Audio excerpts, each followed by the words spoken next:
While the model is a great way to get an idea of how the two-step equations work, why we do the adding and subtracting first and the multiplying and dividing second, generally speaking, we're only going to use the model in our mind's eye to help us as we solve the problems. We're not going to draw it out the whole time.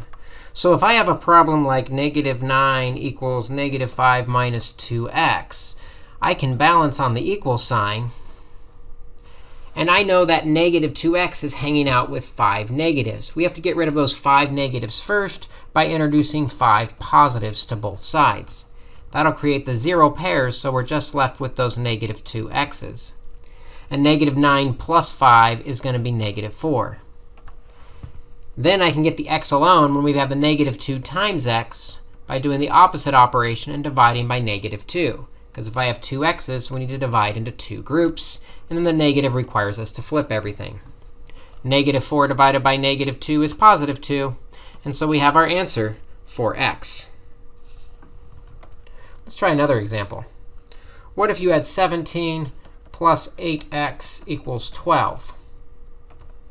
Well, again, we'll balance on the equal sign, and I'm visualizing 8 x's hanging out with 17 positives. We get rid of those 17 positives with 17 negatives on both sides to create those 0 pairs.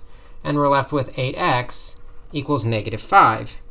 Then if we have 8 x's, that's 8 times x. We're going to divide those 8 x's into groups, giving us individual x's.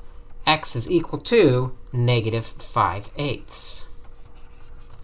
Notice by not using the model, it's easier to get to a fraction answer. It'd be really hard to divide up -5 into 8 groups. But without using the model, just kind of visualizing it in our head, the fraction answer fell out quite naturally. Let's try 5 minus x equals 17. Well, if I balance on the equal sign, that -x is hanging out with 5 positives. We get rid of those 5 positives with 5 negatives. Those 0 pairs are gone, and we have -x equals 12. To get the x alone, we need to flip everything. We flip everything by dividing by a -1. That makes it a +x equals 12 divided by -1 is -12. The goal is to be able to solve these without the model in 2 steps. It's your turn to practice some of these. Let your instructor know if you have any questions.